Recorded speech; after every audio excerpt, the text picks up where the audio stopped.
श्रावण मास महत्यम 23वां अध्याय।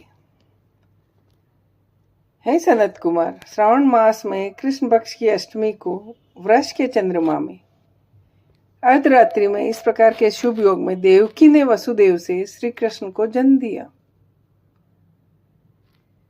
भारत के पश्चिमी प्रदेशों में युगादि तिथि के अनुसार मास का नामकरण होता है, अतः श्रावण कृष्ण अष्टमी को भाद्रपद अष्टमी समझना चाहिए। सूर्य के सिंह राशि में प्रवेश करने पर इस श्रेष्ठ महोत्सव को करना चाहिए। सप्तमी के दिन अल्पाहार करें। इस दिन दान धावन करके उपवास के नियम का पालन करें। जो मनुष्य केवल उपवास के द्वारा कृष्ण जन्माष्टमी का दिन व्यतीत करता है वह 7 जन्मों में किए गए पापों से मुक्त हो जाता है। उसी को सभी भोगों रहित उपवास जानना चाहिए। अष्टमी के दिन निर्मल जल में तिल से स्नान करके उत्तम स्थान में देवकी का सुंदर सूती का ग्रह बनाना चाहिए, जो अनेक वर्ण के वस्त्रों, कलशों, फलों, पुष्पों तथा दीपों से सुशोभित हो, चंदन तथा अगरू से सुवासित हो। उसमें हरिवंश पुराण के अनुसार गोकुल लीला की रचना करें। उसे बाजों की ध्वनियों तथा नृत्य गीत आदि मंगल से सदा युक्त रखें। उस ग्रह के मध्य में षष्ठी देवी की प्रतिमा सहित सुवर्ण, चांदी, ताम, पीतल, मिट्टी, काष्ठ या मणि की अनेक रंगों से लिखी हुई श्री कृष्ण की प्रतिमा स्थापित करें। वहां 8 शल्य वाले पलंग के ऊपर सभी शुभ लक्षणों से संपन्न प्रसूतावस्था वाली देवी की मूर्ति रखकर उन सबको एक मंच पर स्थापित करें। उसमें स्तनपान करते हुए सुप्त बाल रूप श्री कृष्ण को स्थापित करें। उस सूती का ग्रह में एक स्थान पर कन्या को जन्म दी हुई यशोदा को भी कृष्ण के समीप लिखें। साथ ही हाथ जोड़े हुए देवता, यक्ष, विद्याधरों तथा अन्य देव योनियों को भी लिखें। वहीं पर खड़ग तथा ढाल धारण करके खड़े हुए वासुदेव जी को भी लिखें। इस प्रकार कश्यप के रूप में अवतीर्ण वसुदेव जी, अदिति स्वरूपा देव की शेष नाग के अवतार बलराम, अदिति के ही अंश से प्रादुर्भूत यशोदा, दक्ष पति के अवतार नंद, ब्रह्मा के अवतार गर्गाचार्य, सभी अप्सराओं के रूप में प्रकट गोपिकाएं, देवताओं के रूप में जन्म लेने वाले गोपगण, काल नेमी स्वरूप कंस, उस कंस के द्वारा व्रज में भेजे गए वृषासुर, व्रतासुर, कुलया, पीड़, कैसी आदि असुर, हाथों में शस्त्र लिए दानव तथा यमुनादा में स्थित कालिया नाग, इन सब को वहां चित्रित करना चाहिए। इस प्रकार इन्हें बनाकर श्री कृष्ण जी ने जो कुछ लीलाएं की उन्हें भी अंकित करें। 16 उपचारों से देवकी की इस मंत्र के द्वारा पूजा करनी चाहिए। जो अत्यंत प्रसन्न मुखमंडल वाली और पुत्र से शोभायमान है वे देवताओं की माता विजय सुत सुता देवी देवकी अपने वासुदेव सहित सुशोभित हो रही है। उसके बाद विधि जानने वाले मनुष्य को चाहिए कि प्रणव तथा अंत में नमः से युक्त करके अलग अलग सभी नामों का उच्चारण करके सभी पापों से मुक्ति के लिए देव की, वसुदेव, वासुदेव, बलदेव, नंद तथा यशोदा की पृथक पृथक पूजा करनी चाहिए।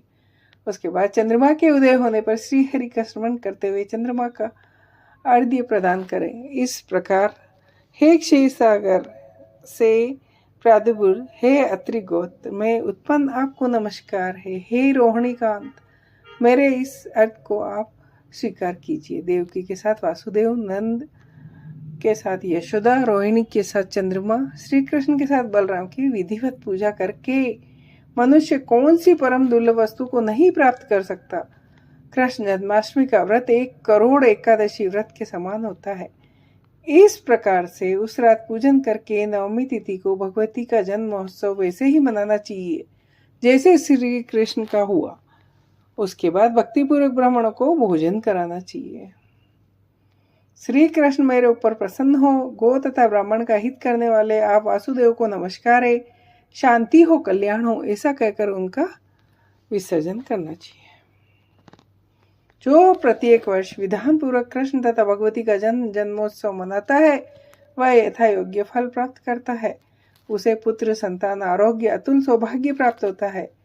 वह इस लोक में धार्मिक बुद्धि वाला होकर मृत्यु के बाद वैकुंठ लोक को जाता है। हे सनत कुमार, अब इसके उद्यापन का वर्णन करूं। इसे किसी पुण्य दिन में विधि पूर्वक करे, एक दिन पूर्व एक बार भोजन करे, रात में हृदय में विष्णु का स्मरण करते हुए शयन करे। इसके बाद प्रातः काल ब्राह्मणों का स्वस्ति वाचन कराएं, आचार्य का वरण करके ऋत्विजों की पूजा करें। इसके बाद वहां तांबे या मिट्टी का एक घट स्थापित करें, चांदी या बांस का पात्र रखें, गोविंद की प्रतिमा सजा कर रखें और 16 उपचारों से वैदिक मंत्रों से विधिवत पूजा करें। घुटने टेक कर यह कहते हुए देवकी सहित भगवान श्री कृष्ण को अर्घ्य प्रदान करें। कंस के वध के लिए, पृथ्वी का वार उतारने के लिए, कौरवों के विनाश के लिए तथा दैत्यों के संहार के लिए आपने अवतार लिया है। हे हरे, मेरे द्वारा प्रदत्त इस अर्घ को आप देवकी सहित ग्रहण करें। इसके बाद चंद्रमा को पूर्वोक्त विधि से अर्घ प्रदान करें। पुनः भगवान से प्रार्थना करें, आपको नमस्कार है, बहुसागर से मेरी रक्षा कीजिए। इस प्रकार देवेश्वर से प्रार्थना करके रात्रि में जागरण करना चाहिए। प्रातः काल शुद्ध जल से स्नान करके खीर, तिल, घृत से भक्तिपूर्वक 108 आहुति दें और पूर्णाहुति देकर होम शेष संपन्न कराने के बाद वस्त्र आदि से आचार्य की पूजा करें। उसके बाद व्रत की संपूर्णता से दूध देने वाली, सरल स्वभाव वाली, बछड़े से युक्त, उत्तम लक्षणों से संपन्न कपिला गो को वस्त्र आच्छादित कर दक्षिणा सहित दान करनी चाहिए। इसके बाद ऋत्विजों को यथा योग्य दक्षिणा प्रदान कराएं, ब्राह्मणों को भोजन कराएं और जल से परिपूर्ण कलश ब्राह्मणों को प्रदान करें। अपने बंधुओं के साथ भोजन करें।